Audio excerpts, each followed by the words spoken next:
ധീര രക്തസാക്ഷിത്വം വരിച്ച ജാസിം ഈസ അൽ ബലൂഷി. ആ മനുഷ്യൻ്റെ ഓർമ്മകൾ ഉണർത്തുന്നതായിരുന്നു പോയ വാരം റാസൽ ഖൈമയിൽ നടന്ന ആ ചടങ്ങ്. മീഡിയ വണ്ണും ഗൾഫ് മാധ്യമവും ഒരുക്കിയ വേറിട്ട ആ ചടങ്ങിനെക്കുറിച്ചാണ് വീക്കെൻഡ് അറേബ്യയിൽ ഇനി.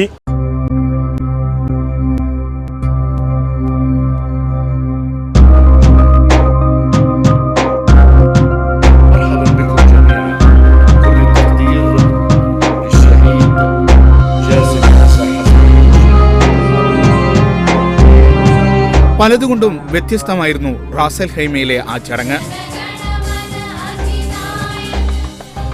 ഒരു അറബ് പൗരന്റെ മരണത്തിൽ അനുശോചിക്കാനും മരണാനന്തര ബഹുമതി നൽകാനും ഗൾഫ് പ്രവാസികൾ ഇത്രയും വിപുലമായ ചടങ്ങൊരുക്കിയത് ആദ്യമായിരിക്കാം. മലയാളികൾ ഒരുക്കിയ ചടങ്ങിൽ ഇത്രയേറെ അറബ് കുടുംബങ്ങൾ പങ്കെടുക്കുന്നതും അപൂർവമായാവാം. തിരുവനന്തപുരം എമിറേറ്റ്സ് വിമാനത്തിലെ യാത്രക്കാരെ രക്ഷിക്കവേ രക്തസാക്ഷിത്വം വഹിച്ച ജാസിം ഈസ അൽ ബലൂഷിയെ സ്വന്തം ജനതയെപ്പോലെ മലയാളികളും എത്രമേൽ നെഞ്ചേറ്റുന്നു എന്നതിന്റെ കാഴ്ചകളായിരുന്നു അത്.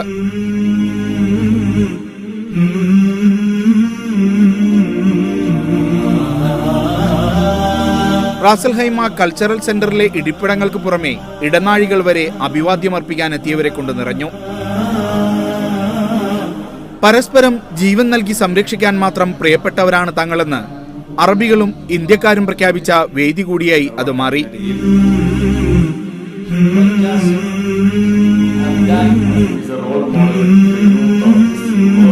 ഇത് മലയാളികളെ സംബന്ധിച്ച് നമുക്കുള്ളൊരു കടപ്പാട് ഈ ഒരു കുടുംബത്തോടും പ്രത്യേകിച്ച് UAE പിന്നെ ഫയർ ഫൈറ്റിംഗ് ഫോഴ്സിനോടുള്ള ഒരു വലിയ കടപ്പാടാണ്. കാരണം ലോകത്തിലെ തന്നെ ഒരു വലിയ ഒരു രക്ഷപ്പെടുത്തലാണ് ഇവിടെ നടന്നത്. ഒരു മഹാദുരന്തമായി മാറിയേക്കാമായിരുന്ന ഒരു സംഭവത്തെ 90 സെക്കൻഡ് കൊണ്ട് 300-ലധികം ജീവനുകളെ വിസ്മയകരമായിട്ടാണ് രക്ഷപ്പെടുത്തിയത്. كان ذلك يوما عاديا في مطار دبي الذي يطير منه وإليه الطائرات من جميع أنحاء العالم. വൈകാരികമായിരുന്നു ഓരോ നിമിഷവും. ജാസിമിന്റെ കഥ സ്ക്രീനിൽ തെളിഞ്ഞപ്പോൾ മുതൽ നെഞ്ചുപിടഞ്ഞവർ ജാസിമിന്റെ അടുത്ത ബന്ധുക്കൾ മാത്രമായിരുന്നില്ല. ജാസിമിനെ ഒരിക്കൽ പോലും നേരിൽ കണ്ടിട്ടില്ലാത്ത മലയാളികൾക്ക് കൂടിയായിരുന്നു.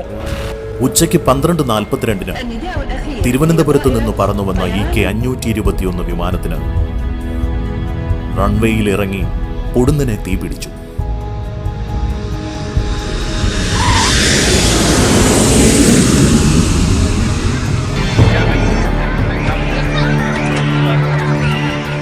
രക്ഷാപ്രവർത്തനത്തിനായി UAE-യുടെ അഗ്നിശമന സേന വിമാനത്തിനരികിലേക്ക് കുതിച്ചു.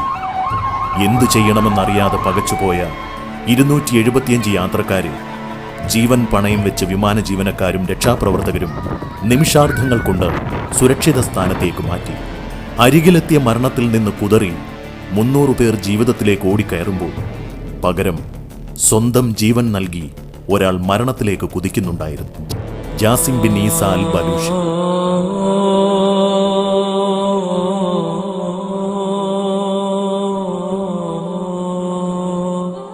ഇവിടെയുള്ള ഫയർ സർവീസ് യഥാർത്ഥത്തിൽ ചെയ്തത് വലിയൊരു സേവനമാണ്. ആ ഫയർ സർവീസ് അത് തീക്കെടുത്തുന്നതിനിടയിൽ തന്നെ മരണമടഞ്ഞ ജാസിം ഈസ അൽ ബലൂഷിയെ അതുകൊണ്ട് തന്നെയാണ് രക്തസാക്ഷി എന്ന നിലയ്ക്ക് ഷഹീദ് എന്ന് നാം വിവക്ഷിക്കുന്നത്. ഈ കാര്യം ലോകത്തെ അറിയിക്കുവാനും ജാസിമുൽ ഖൈറായത് എങ്ങനെയാണ് എന്ന് ജനങ്ങളോട് പറയുവാനും ആണ് ഇത്തരമൊരു പരിപാടി നാം ഉദ്ദേശിച്ചിട്ടുള്ളത്. അല്ലെങ്കിലും ജാസിം അങ്ങനെയായിരുന്നു. മറ്റുള്ളവരുടെ പുഞ്ചിരിക്കായി എന്നും വിയർപ്പൊഴുക്കിയവൻ. വഴിപോക്കർക്കും അഗതികൾക്കും ഭക്ഷണം എത്തിച്ച് സന്തോഷിച്ചിരുന്നവൻ. സഹായിക്കുന്നവരുടെ ദേശവും ഭാഷയും അവൻ ചോദിക്കാറില്ല. അവരുടെ ജാതിയും മതവും തിരക്കാറുമില്ല. This function, it reflects the strong relationship between the UAE and India, especially how dear Indian community to us, to Emiratis, that we give our life to save them.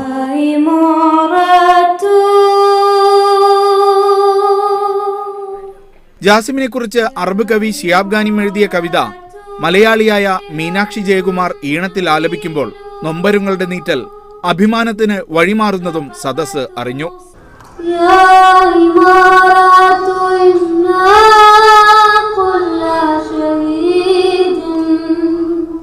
സംഗീത സംവിധായകൻ ഹിഷാം അബ്ദുൽ വഹാബാണ് കവിത ഈണമിട്ട് ചിട്ടപ്പെടുത്തിയത്.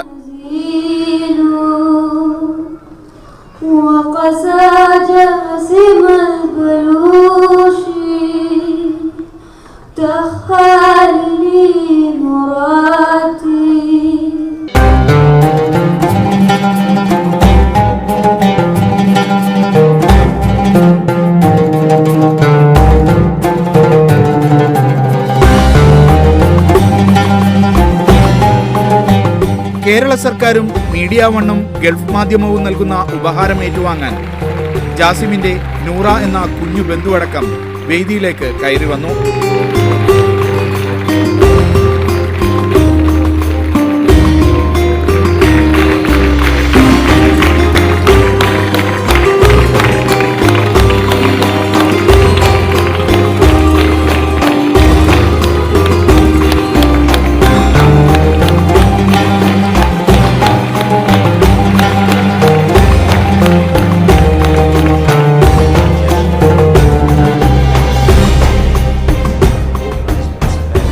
ജാസിമിന്റെ മേധാവിയും സഹപ്രവർത്തകരും ഓർമ്മകൾ പങ്കിട്ടു.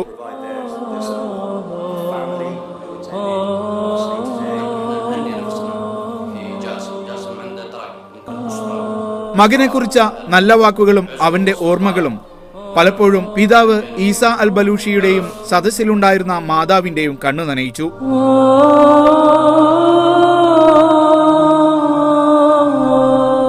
കണ്ടമിടറി മറുപടി പോലും പറയാൻ കഴിയാതെ വിങ്ങുകയായിരുന്നു ആ പിതാവ്.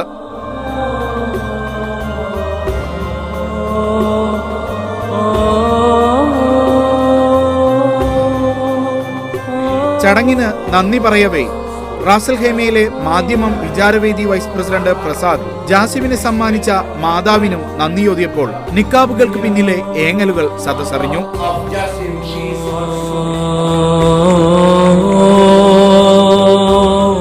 വേദിക്ക് പുറത്തും അഭിവാദ്യങ്ങളുമായി അജുമാനിലെ സംഗീത ബാൻഡ് ഉണ്ടായിരുന്നു. യോഗ നടപടികൾ അവസാനിക്കവേ ജാസിമിനെ കുറിച്ച് 2 വാക്ക് പറയണമെന്ന ആവശ്യവുമായി ജാസിമിന്റെ പരിശീലകയായിരുന്ന ഹുസ്സ സാലിഹ് അൽ സുവൈഹി സിനാദെത്തി. സംസാരം പൂർത്തിയാക്കും മുമ്പേ അവരുടെ കണ്ണുകൾ നിറഞ്ഞു. അവർ വേദി വിട്ടു. അറബ് മലയാളി ഐക്യത്തിന്റെ മാത്രം വിളംബരമായിരുന്നില്ല ഈ ചടങ്ങ്. റാസൽ ഖൈമയിലെ മാധ്യമം വിചാരവേദി ചുക്കാൻ പിടിച്ച പരിപാടിക്ക് ജാതിമത രാഷ്ട്രീയ വൈജാത്യമില്ലാതെയാണ് പ്രവാസി സംഘടനകൾ പിന്തുണ നൽകി പ്രതിനിധികളെ അയച്ചത്. ജാസിമിനായുള്ള പ്രാർത്ഥനകൾ ചുണ്ടിൽ നിലനിർത്തിയാണ് അന്ന് അവർ പിരിഞ്ഞത്. ഇന്നും പ്രാർത്ഥനാ നിർഭരമാണ് ആ മനസ്സുകൾ. ഇന്ത്യ UAE സൗഹൃദത്തിനും പ്രവാസികളുടെ ഒത്തൊരുമയ്ക്കും കൂടിയുള്ള പ്രാർത്ഥനകൾ കൂടിയാണത്. നിങ്ങൾ ഓരോരുത്തരും നന്മയുടെ ജാസിമായി തീരുക.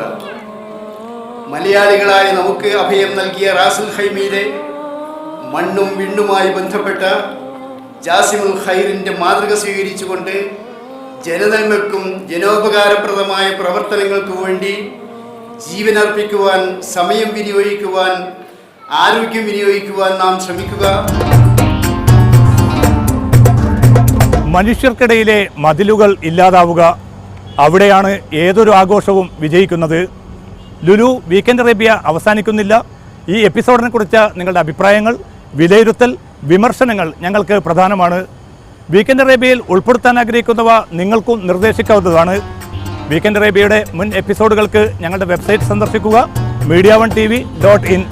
തൽക്കാലം വിട. അടുത്ത വാരാന്ത്യത്തിൽ വീണ്ടും.